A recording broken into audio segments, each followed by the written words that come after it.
الحمد لله رب العالمين والعاقبة للمتقين والصلاة والسلام على سيد الأنبياء والمرسلين وعلى آله الطيبين وأصحابه المطهرين أما بعد فأعوذ بالله من الشيطان الرجيم بسم الله الرحمن الرحيم وذكر فإن الذكرى تنفع المؤمنين صدق الله العظيم وبلغنا رسوله النبي الأمين المتين المبين المهين المعين الكريم ونحن على ذلك لمن الشاهدين والشاكرين والحمد لله رب العالمين۔ حضرات محترم، آئیے ہم اور آپ عقیدت و محبت کے ساتھ جھوم جھوم کر اور عشق میں ڈوب کر ہم سب کے آقا، ساری کائنات کے داتا حضور احمد مجتبی محمد مصطفیٰ صلی اللہ تعالی علیہ وآلہ وسلم کی بارگاہ بے کس پناہ میں درود و سلام کا نذرانے عقیدت و محبت پیش کریں۔ ولی بابلند نواز اللہم صلی علی سیدنا و حبیبنا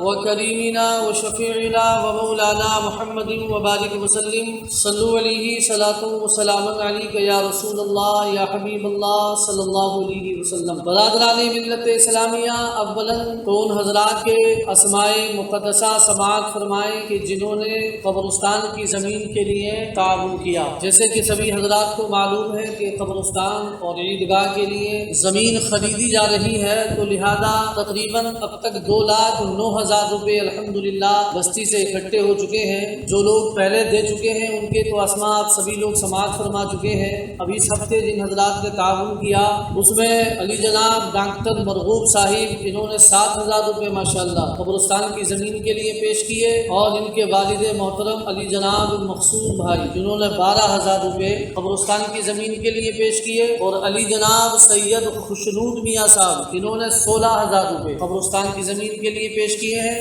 اللہ عز و جل کی بارگاہ میں دعا ہے مولا جملہ حضرات کی تعاون کو اپنی بارگاہ میں قبول فرمائے، اور مزید جو حضرات ابھی باقی ہیں انہیں تعاون کرنے کی توفیق عطا فرمائے۔ حضرات محترم، میں نے جو آیت مبارکہ تلاوت کرنے کا شرف حاصل کیا ہے، اللہ تبارک و تعالی ارشاد فرماتا ہے وَذَكِّرْ فَإِنَّ الذِّكْرَىٰ تَنفَعُ الْمُؤْمِنِينَ، اور سمجھاؤ، سمجھانا مسلمانوں کو فائدہ دیتا ہے۔ اللہ رب العالمین نے حکم دیا ہے قرآن میں کہ اپنے بھائیوں کو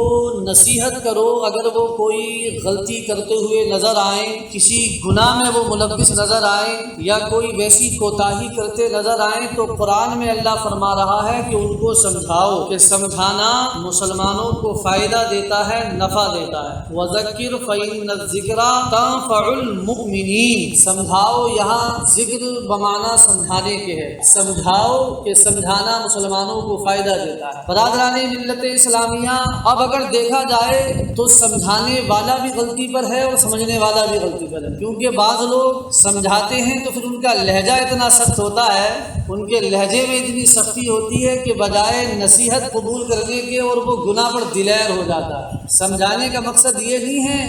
کہ اسے لوگوں کے سامنے رسوا کیا جائے، اسے لوگوں کے سامنے ذلیل کیا جائے۔ سمجھانے کا مقصد ہے کہ اس کی اصلاح کی جائے، اور اصلاح جو ہے بہت ہی شفقت و محبت کے ساتھ کی جاتی ہے۔ اصلاح کا مقصد ہے ہمارے دل میں بھی یہ جذبہ ہو اور ہمارے دل میں بھی یہ تمنا ہو کہ ہم جس کی اصلاح کر رہے ہیں اس انداز میں ہم اس کی اصلاح کریں، ایسے شفقت و محبت کے ساتھ ہم اس کی اصلاح کریں کہ یہ باز آ جائے۔ مگر آج کل اس انداز میں اصلاح نہیں کی جاتی، بلکہ بعض تو بڑے ڈانٹ ڈپٹ کر جو ہے اس سے کلام کرتے ہیں۔ برادران ملت اسلامیہ، سختی کے ساتھ شریعت نے اس کی ممانعت فرمائی کہ کسی کی اصلاح کا مقصد یہ نہیں ہے کہ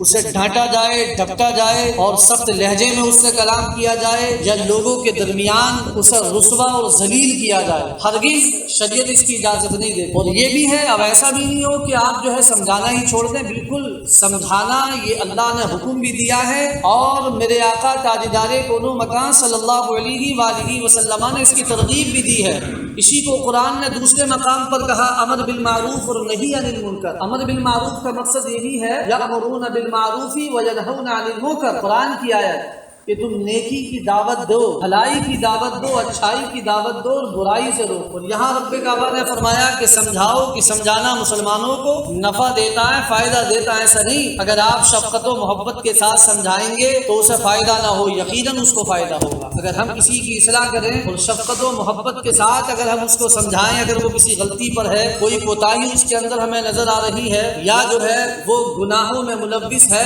تو یقیناً اگر ہم شفقت و محبت کے ساتھ اس کی اصلاح کریں گے تو برادران ملت اسلامیہ وہ ہماری دعوت کو، ہماری اصلاح کو قبول فرمائے، تو پھر اس پر جو اجر اللہ عطا فرماتا ہے، سبحان اللہ۔ برادران ملت اسلامیہ تو ان نیکیوں کا، ثواب کا تو ہم اندازہ ہی نہیں لگا سکتے۔ تو لہذا ہمیشہ اس بات کو ذہن میں رکھیں، چاہے وہ دین کی تبلیغ ہو یا نیکی کی دعوت ہو یا دنیاوی معاملات ہو، یہ ہمیشہ کوشش ہونی چاہیے کہ کسی بھی معاملے میں ہماری ذات سے ہمارے مسلمان بھائی کی دل آزاری نہ۔ ایسا نہیں ہے، شریعت اس چیز کی اجازت نہیں دیتی کہ آپ کسی کو نیکی کی دعوت دیں تو وہاں دل آزاری کرنا، اس کا دل دکھانا، ڈانٹنا، ڈپٹنا، سخت لہجہ استعمال کرنا کہ اس موقع پر آپ کے لیے جائز ہو جائے، ہرگز جائز نہیں۔ اصلاح کا مقصد ہے نرمی و شفقت کے ساتھ، اور ہمارے اسلاف کا، بزرگان دین کا یہی طریقہ رہا۔ جب وہ کسی کی اصلاح فرماتے تو برادران ملت اسلامیہ اس انداز میں اصلاح فرماتے، اتنی شفقت و محبت کے ساتھ اصلاح کرتے کہ اس کی اصلاح بھی ہو جاتی اور اس کو خبر تک نہیں ہوتی۔ جیسے کہ حضرت امام حسنین کریمین رضی اللہ تعالیٰ عنہما کے تعلق سے ہے، آپ دیکھیے یہ چھوٹے چھوٹے یعنی بچپن کا زمانہ ہے، دو ننھے مبلغ ہیں، آپ اندازہ لگائیں کس انداز میں یہ اپنے اسلامی بھائی کی اصلاح کر رہے ہیں۔ روایت میں ہے کہ حضرت حسنین کریمین رضی اللہ تعالیٰ عنہما کا بچپن کا زمانہ ہے، ایک شخص وضو کر رہا تھا۔ جب حضرت حسنین کریمین نے دیکھا تو اس کے وضو میں بہت ساری غلطیاں تھیں، بہت ساری کوتاہیاں اس کے وضو میں تھیں۔ برادران ملت اسلامیہ تو حضرت حسنین کریمین رضی اللہ تعالیٰ عنہما نے اس شخص سے کہا، چچا جان ہم وضو کرتے ہیں، آپ بتائیے کہ ہمارے وضو میں کوئی کوتاہی تو نہیں ہے۔ برادران ملت اسلامیہ اصلاح کرنے کا انداز دیکھیں، جب آپ نے دیکھا کہ اس کے وضو میں کمی ہے، اگر ہم اس کی کمیوں کو بتاتے ہیں تو ظاہر سی بات ہے یہ بڑے ہیں، ہم چھوٹے ہیں، ہماری اصلاح اس انداز میں یہ قبول نہیں کریں گے، ہو سکتا ہے، ممکن ہے یہ یہاں اپنی توہین جو ہے تصور کریں۔ تو حضرت امام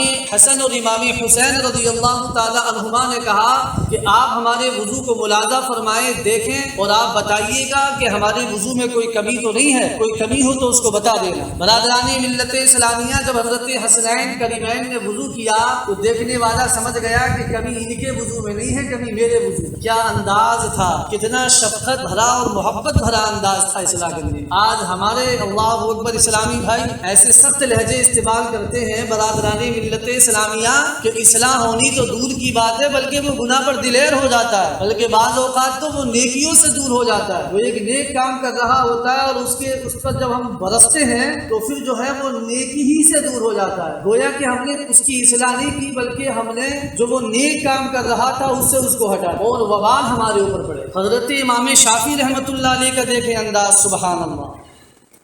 بغداد شریف کے علاقے سے آپ گزرے، آپ نے دیکھا کہ ایک شخص وضو کر رہا ہے اور وضو میں بے شمار غلطیاں کر رہا ہے۔ آج بھی اگر دیکھا جائے جب اس دور میں وضو میں غلطیاں ہو سکتی ہیں تو آج کے دور میں تو میں سمجھتا ہوں بہت سارے لوگ ایسے ہوں گے۔ اور حالانکہ مسائل وضو پر فرائض وضو اور سنن وضو وہ تمام بارہا ذکر ہو چکی ہیں، لیکن آج بھی جب کسی کے وضو کو ملاحظہ کیا جاتا ہے تو بے شمار ان کے وضو میں آج بھی غلطیاں ہیں۔ وجہ وہی ہے، میں بارہا کہتا ہوں کہ جب تک ہم کسی بات کو دل کے کان سے نہیں سنیں گے تو اس کا اثر ہمارے اوپر نہیں ہو۔ کانوں سے سنتے ہیں، ایک کان سے سنا اور دوسرے کان سے نکال دیا تو ایک بار نہیں بلکہ اگر ساری زندگی بھی اس طرح ہم سنتے رہیں تو ہماری اصلاح نہیں ہوگی، ہماری کمیاں اور خامیاں دور نہیں ہوں گی، دور جبھی ہوں گی کہ جب ہم دل کے کان سے سنیں اور ان کمیوں کو، ان خامیوں کو، کوتاہیوں کو دور کرنے کی کوشش۔ حضرت امام شافعی رحمۃ اللہ علیہ جب گزرے تو دیکھا کہ ایک شخص وضو کر رہا ہے اور اس کے وضو میں کمی ہے، وضو میں کوتاہی کر رہا ہے، سنن کو چھوڑ رہا ہے،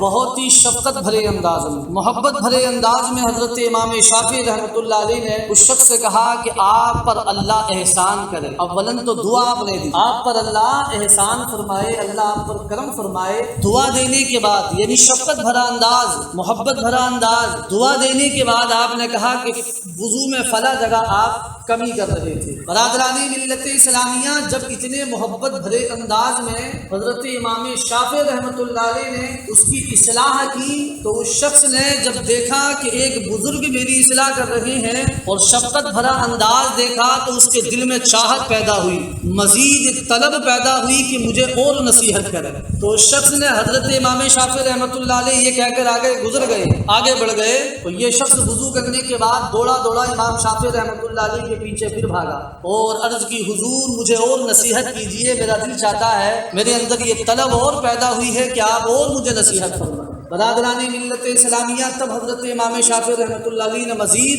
اسے 3 باتوں کی نصیحت اور فرمائی۔ اولاً تو یہ کہ تم اللہ کی معرفت حاصل کرو، اللہ کی پہچان حاصل کرو۔ دوسرا یہ کہ تم اپنے دین کے معاملے میں خوف پیدا کرو، اللہ کا خشیت الہی اپنے دل میں پیدا کرو، تم تباہی سے بچ جاؤ۔ تیسری نصیحت پھر آپ نے یہ فرمائی کہ تم دنیا میں بے رغبتی، یعنی دنیا سے بے تعلقی حاصل کر لو، کل بروز محشر اللہ تبارک و تعالیٰ تمہیں اس کے بدلے میں ایسا ثواب عطا فرمائے گا، تمہاری آنکھیں ٹھنڈی ہو۔ تو رفیقان گرامی، تو آج کا پیغام یہی ہے کہ ہم اپنے بھائیوں کی اصلاح کریں، انہیں دعوت دیں، نیکی کی دعوت دیں۔ اصلاح کرنے کا انداز ہمارا محبت بھرا اور شفقت بھرا ہونا چاہیے۔ کسی کو ڈانٹنا، ڈپٹنا، سخت لہجہ استعمال کرنا ہرگز یہ جائز نہیں ہے، بلکہ ہم گناہگار ہوں گے۔ رب کعبہ کی بارگاہ میں دعا ہے، مولا ہم سب کو قرآن و حدیث کی تعلیمات پر عمل پیرا ہونے کی توفیق عطا فرمائے۔ استغفر اللہ ربی من کل ذنب واتوب الیہ، وآخر دعوانا الحمد للہ رب العالمین۔ السلام علیکم۔